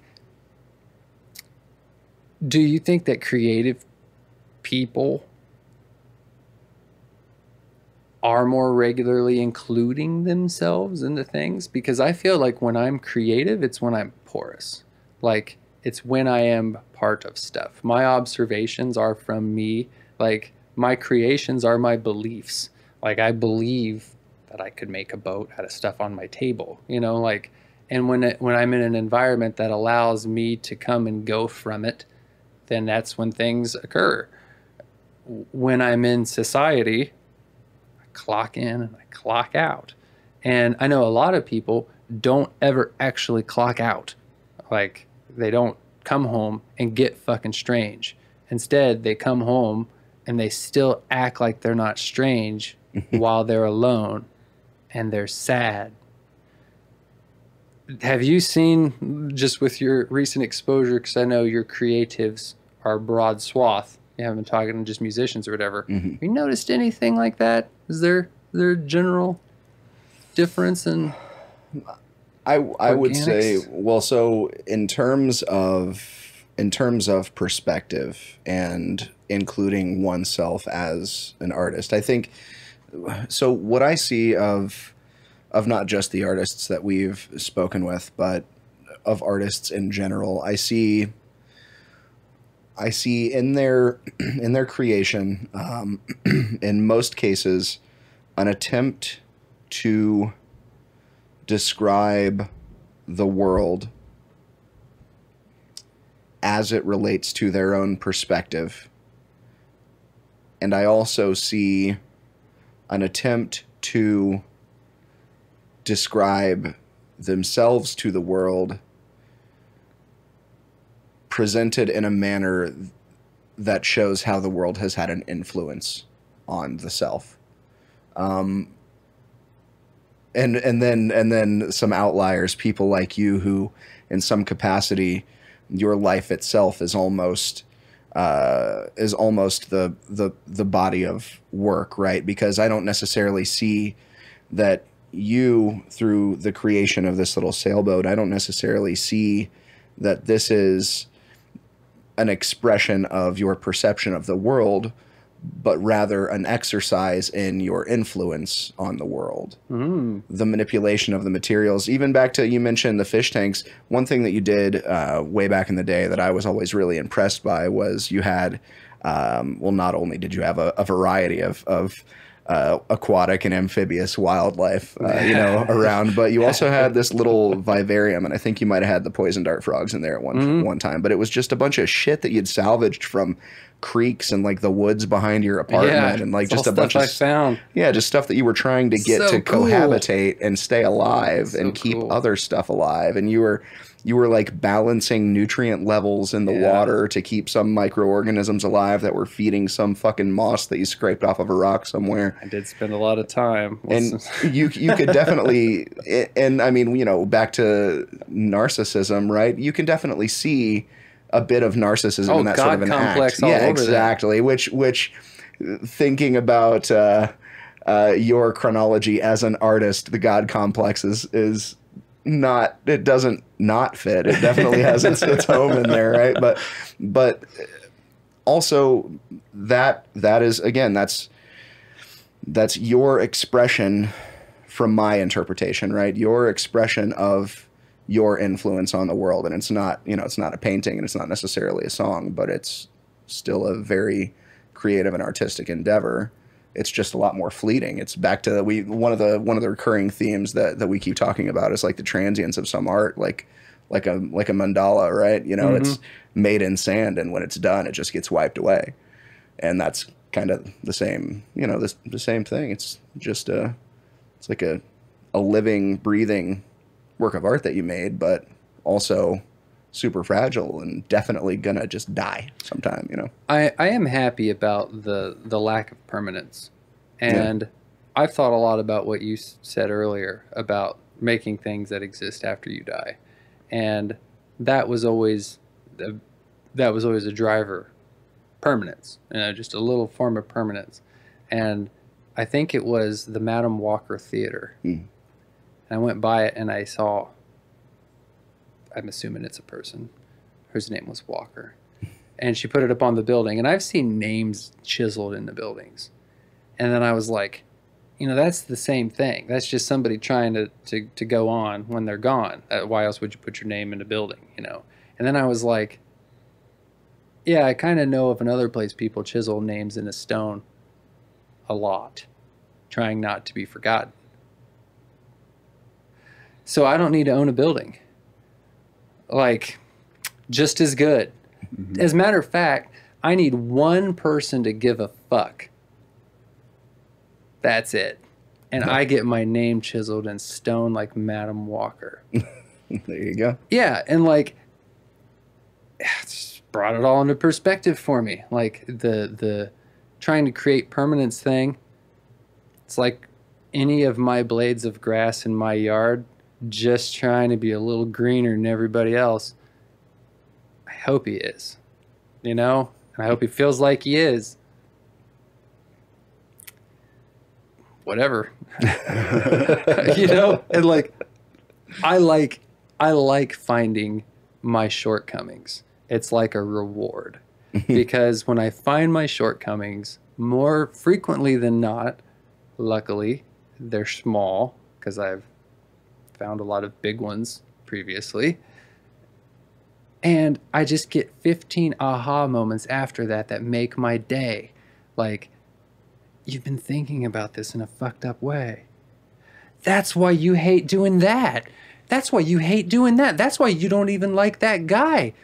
Call that guy, and I do. And I'm like, hey, you want to hang out? Because he doesn't know that I don't like him. And I didn't like him because I was thinking wrong about some shit. And I just didn't understand his method, and like, I love that. It's great. I love it. Like I seek responsibility anywhere I can. Like, I look at every situation and say, can I take responsibility for that somehow? And if I can, I'm fucking happy about it. Like, it's my God complex in reverse. I want to take responsibility for it. When you come over here and we've been friends forever and you get belligerently drunk and do some dumb shit and I need to throw you out of here, that's going to fuck me up hard. Like, you did some dumb shit. What was I supposed to do? You got drunk and went crazy. Just Nick would never be that guy. No, To anybody that knows, never him, happened, not once. Completely hypothetical. But I would, Wish I was the that throw guy. out, the throw out part never. We all get some crazy drunk sometimes, Yeah, well. but always jocularly. So anyway, like, I would feel bad. Like, did I make him feel like that was all right? Like, can I take responsibility for him doing that? Like, oh, I know he's in a bad way right now. He just lost his job. Maybe I shouldn't have invited him to the drinking party. Like all kinds of stuff. And at most of the time, I find out that, maybe marginally. All these things marginally. And so I add 40% to that and go about my life like that. Like, it is a delusion of grandeur that I assume that I have an effect on people greater than I know that I do. But I just try really hard to make sure that it's taking responsibility for things that I could definitely get away from. And most of the time, it's things that other people are willing to leave laying around. And I like that. I had to practice a lot to do that. But I heard somebody say a long time ago, not a long time ago, maybe it's 2 years, just because it's not your fault doesn't mean it's not your responsibility. And boom, like huge, because same thing. It's the litter videos that you see on Reddit all the time or whatever. Somebody's like, oh, I picked up all this trash. Look at all these bags I got. Yeah, motherfucker didn't throw any trash down. Right. But you don't want a shitty beach, my responsibility. Like, it's great. And I feel like if you have the wrong application of your narcissism, then you try to take responsibility for a lot of things that aren't yours. Right. The opposite way. And it's just, it's so close. They're a razor's edge apart, those two things. It's powerful either way, too, taking that responsibility, because our current perception of the world in this lifetime is we're the center of it.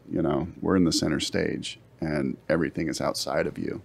And looking outside of you and seeing something that sucks and immediately taking responsibility for that, you being the sun in your own universe, you being the absolute core of the universe, taking accountability for this thing in front of you and just saying like, well, why am I just hanging out at this shitty beach? Why don't I just go get a bag and start picking shit up, and then I'll have a nice beach? And that's powerful, because before you just had a shitty beach and you weren't doing anything. And it's because you were like, well, it's not my shitty beach. I don't give a fuck about that beach. Like, I wonder about people all the time, because from my not getting people to double down things, when I hear somebody just belly aching out loud, oh, I'm mad about name any hot button issue that there ever is, I always just immediately ask them a question like, well, what's your alternative? Like, what would you rather be doing? Or how would you rather have seen that go? And frequently don't get an answer. or not a good one at least. Yeah. And if I get an answer, you're right. It's always like, well, it's because it's dumb and I hate it. It's like, okay. Like, I was trying to have a conversation yesterday with somebody who is interested in buying a car after they just crashed one. And it wasn't their fault, but very bad crash, could have died person. And called me because he knows I got a Charger. And said, hey, I'm thinking about getting a Hemi Charger. I said, that's stupid. Like, why would you do that? And he's like, he said a couple of things that weren't reasons at all, that didn't, because I want to and it's cool and it's fun, like no thinking at all about what you're doing here. It's like, give me one actual reason why you, with the size family you have and the current state that you're in, where your life is at, why having a gas guzzling V8 that can kill you in a quarter mile, why at all? Like, why at all? Any at all, I will take. And we didn't actually even have a conversation about that. He couldn't start thinking about why he wanted that. And what are you supposed to do with that? Or maybe he just didn't want to take responsibility for the reason that he wanted that. You know, he didn't want to just say, because I want to get laid or because it's cool, you know, and it looks good. I want to go drag racing. I don't know. Like, Yeah. when people Or start trying to justify it. I'm insecure. Like, Yeah. you know, like the reason that I had a purple muscle car with flames on it. I'm like, you know, like, whoa, look how big and tough I am. But taking responsibility for that, Yeah. that's hard to do. And so, like, those are those things that have always just hit me so cross. Like, I absolutely did have a big, screaming, gas-guzzling muscle car. Calculated those risks, signed up for that because I knew how people would respond to it. That's what I was doing for the response on purpose. I wouldn't say, this is the car that I like the way it rides. I'm like, no, because it's fucking loud and it's faster than yours. I'm like, and I was 16 years old, so I feel Literally like, destroying your hearing. yeah, like I feel like you can get away with that a little bit when you're younger, you know. But like at some point, I just don't know why people don't understand that it's. I shouldn't say people. It sounds so like condescending, like the people. But I don't understand why folks regularly can't find out that they're suffering themselves, like that they're the cause of all of their own suffering. And I tried to ask this person, like, well, if that is going to make you happy, obviously you're lacking some happiness. You think that that will bring it to you. Why do you think that that would make you happy? Like, really, you know? And this is a question that I couldn't even have a feeling without thinking, why do I have that feeling? I thought that's how feelings worked, but I don't think so. Like, and I think that a lot of me making stuff is just like showing people that you can think about something differently. Like, that it can be something. I've been building crazy shit out of the scrap computers at work. Like, crazy shit I've been building. I could go get something right now out of my trunk.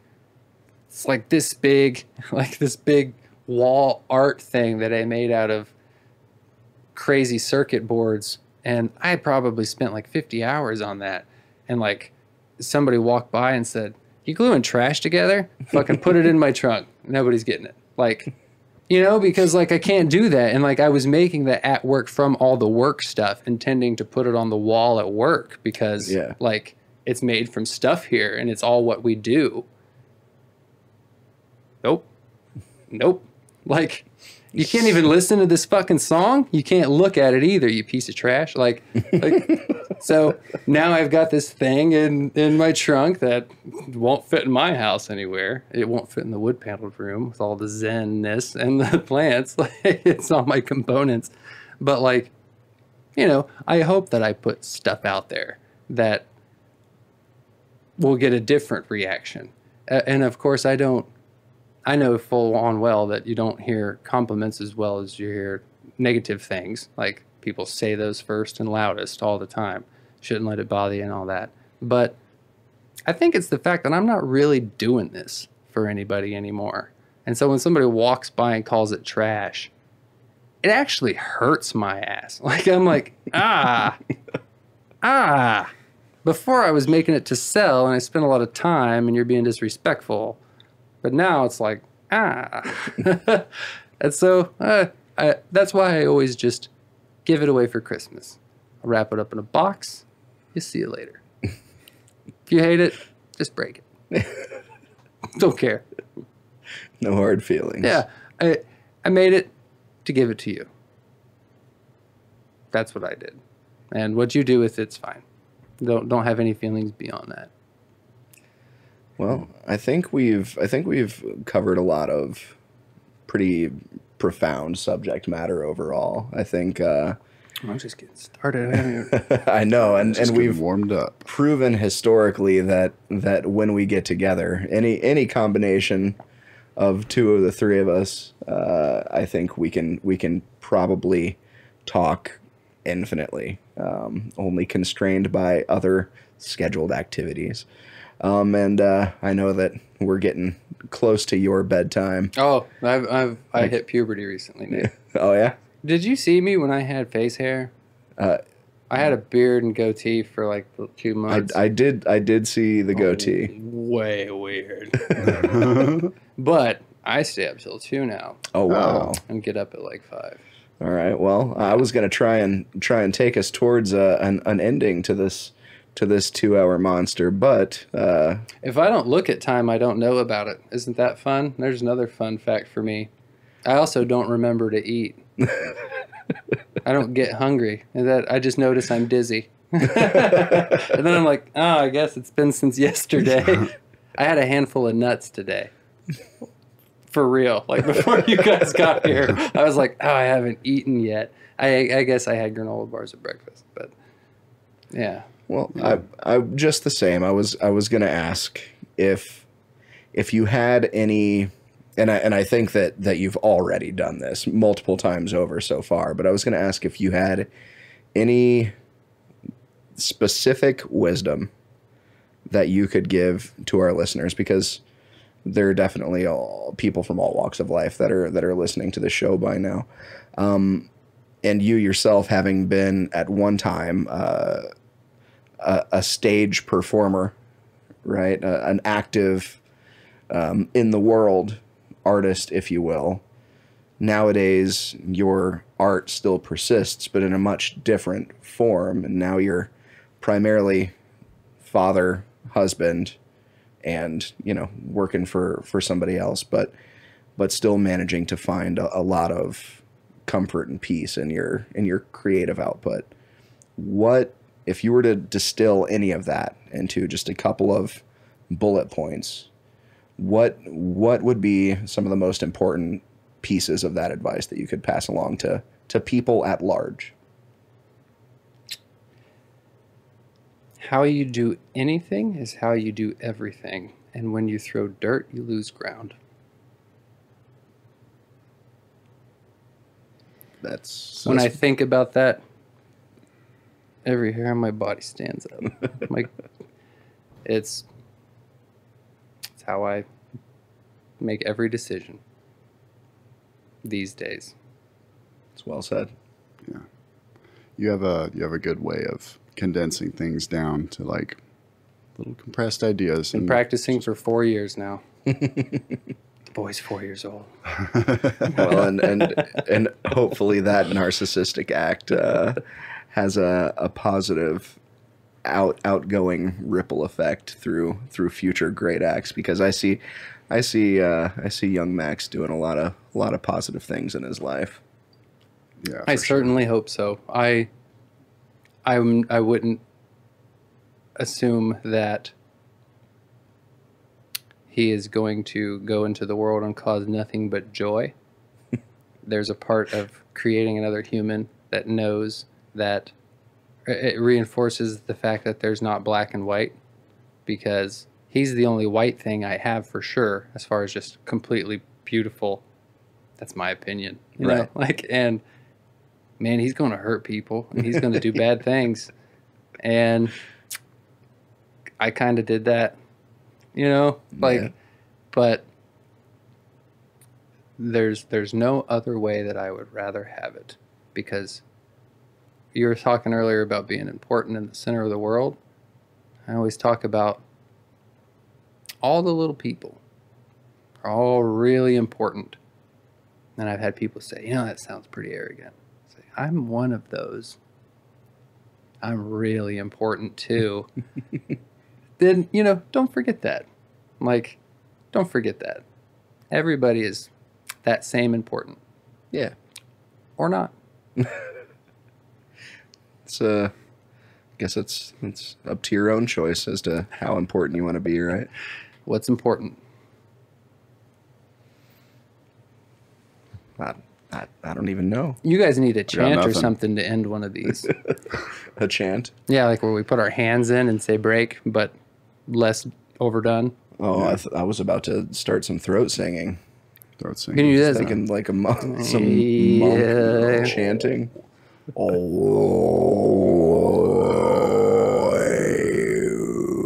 did. Hey, You're that's doing not pretty, bad. pretty good. Yeah. That wasn't bad. Our guest in our 5th episode, Jessica Heckle, showed us throat singing because she was working on like a vocal technique that she could show people. And Yeah. she did some throat singing on the show. It was pretty cool. Did she good hit warm-up. more than one note? No, she was just showing the texture of it, and she was like moving it around her.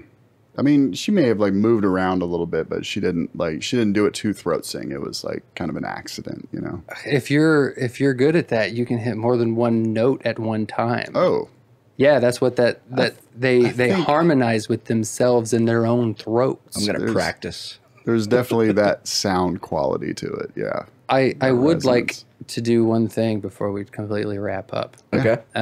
You mentioned this was the 10th episode, 10th episode. and when I was in the 7th grade, I wrote a poem called 10, Okay. and I memorized it. Air conditioner for dramatic effect. Yeah. In a room of 9s, I stand alone. It's just me and my 0. The 5s, they mill about, but cannot count higher than 5, the only amount. Who are you, they say to me. Who am I? Or who are we? But the 5s cannot see from so far below that this one has a 0.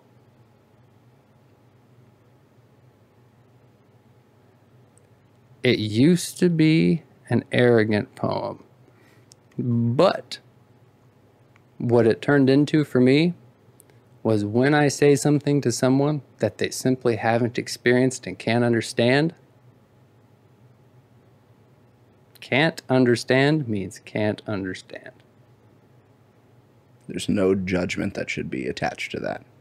They just cannot see that there are 2 digits here. They're only looking for 1 digit. They just see a 1. Yeah. And it's been good.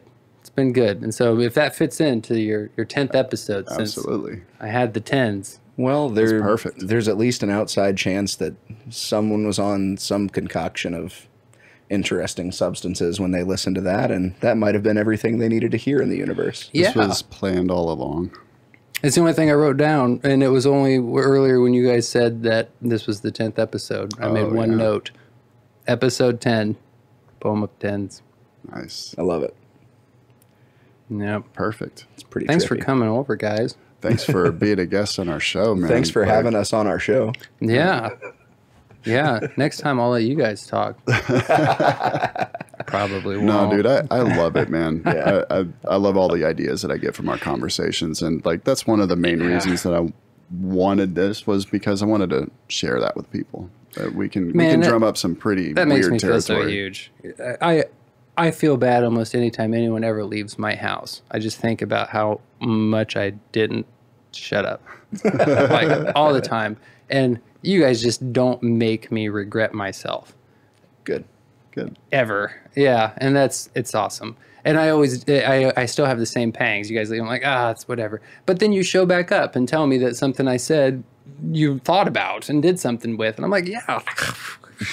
Good. And so it's gratifying and it's humbling because I talk myself out of the fact that it might have mattered by the time you get to 465, and so to find out that years later it mattered, it's nice. It's a very, very sad thing to have ever felt anything close to shame for simply trying to express what was within you and felt necessary to come out, especially amongst those you love. And I Dude, love the both of you guys I very love deeply. you too, man. Thank you for saying that. Because that's perfect. I want to share what I know. I don't want to be a know-it-all or show off that I know and you don't. I want you to know too. And maybe I already heard that shit and have found out something else since then, and I can Bounce it further back. your perspective Yes. along. Yes, It's a beautiful thing. it is. So thanks for sharing your perspective with us. It's been, well, for the better part of the last 2 decades, invaluable. For sure. And Thanks, guys. this is not the last time we're going to have you back. So Oh, no. just spoiler alert, we're coming back. Yeah, but next time come with some plugs, man. We need to promote something that you're doing. Yeah, we don't got any plugs for this. This one's just like kind of a freebie. This is just all just good. I need to start an Etsy shop because I'm just running out of flat surfaces, and I don't know enough people to give everything away. So Well, there you go. I need to have some people pay for shipping. Get to crafting. Does it have to be crafts? I thought you just had to make some shit. It could be anything. Whatever Anything you want, man. I guess crafts is You could put this on Etsy. You could definitely Boom. Just put that on Etsy. and somebody will pay money for it, maybe. Handmade. Or not. One of those two things. Yeah, I tied real nautical knots on those strings. Here's what you could do. You could create Etsy's first 99-cent art shop. Just make a bunch of 99-cent little works of art, handmade popsicle stick, toothpick art. Yep. Bink, bink. I mean, that's $1 piece. Oh, yeah. Oh, All day. easily. All day. Easily. If I got that out of the 50-cent, like, crank machine, I'd have pooped my pants. I should make a whole butcher's block. A whole set. Here's the trick. Wow. Can you make a like a wine opener? A nice corkscrew, especially the kind with the gear arms on it. Yeah. All right. I can, for sure. Pick up that magic wand right there. See that stick laying? It's just butt facing you. Oh, nice. Look at That's that. the hardest hardwood in North America. And I only found out after I got that far and looked it up that nobody who whittle, professional term, whittles that because it just dulls your knife. And yep, so I had to buy 2 sharpening stones because every time I whittle with that thing, it dulls my knife off. But that is basically steel. Like, I can make mechanisms out of that stuff. It Nice. is hard and huge. Super lightweight. It's I Conforms actually to your hand, too. yeah, it's supposed to be ergonomic so that you can, and my hands are sweaty, but So you can magic even yeah, easier. so you can do it like this and make it look like it's spinning, and also so that you can shoot lightning bolts. Hell yeah. But yes, mechanisms out of wood, for sure. Marketable. Yeah, marketable. I was thinking I already had some up there. No, that's just a little hand. All the joints articulate. Did you see the hand? I saw the hand. The hand is Have you pretty seen cool. the hand? The hand? We can take some. You see that wooden block right there? We'll share it. We'll with share all all the toothpicks on top of it. all of that on Instagram. We can Porta potty definitely picture. get some nice little Toothpick things on top. videos. Underneath of that wooden block, hanging off the side. Oh, yeah. Yeah, reach over there and grab that. Pull the hand out. Yeah, it's got a whole arm. It's a radius and an ulna, and All right. yeah, you can Try get to be it. careful. Just pull it straight out, because it's okay if it breaks. I'll just make it again. Wow. Yeah. I made this whole arm and fingers and everything. It's kind of creepy, What? and it's got joints and stuff. So, I'd buy that for $1. and it holds the knife. And actually, it holds a little sword. This knife doesn't really fit, but he does have a pirate sword because I wanted it to just be like an old skeleton hand with a pirate sword. It's amazing. It kind of creeped me out after I got done with it.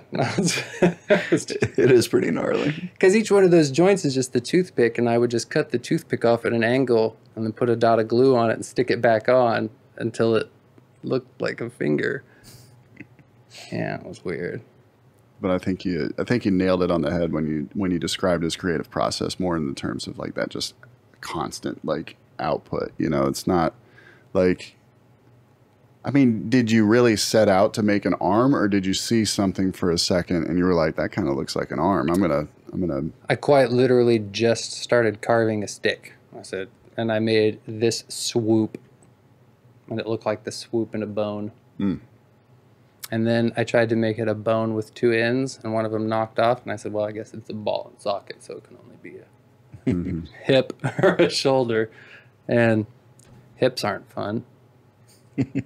Well, I mean, Well, shit, not for whittling. But yeah, Whittle them hips. yeah, no, it is pretty weird. That's one of my favorite things to do when I'm drawing, though. Yep. Is to just make a line. I was just about to It's say. just kind of like, just see what happens after you made a line or two. It's like, oh, yeah. And this is actually what I'll do all day. You guys could leave and I wouldn't even notice once we get started. No, this is how I got through college, though. Like, if I need to look at you and listen to you, nope. If I can draw little freaking widgets all day, keep listening, we're good. You've mastered the art of dealing with yourself. I haven't. Nope. No? Getting there. There you go. That's exactly what we're doing. On the path. Forging the flame. Tying it back. Thanks for having me. Forge and flame. Thanks again. Thanks, everyone. Thanks, the universe.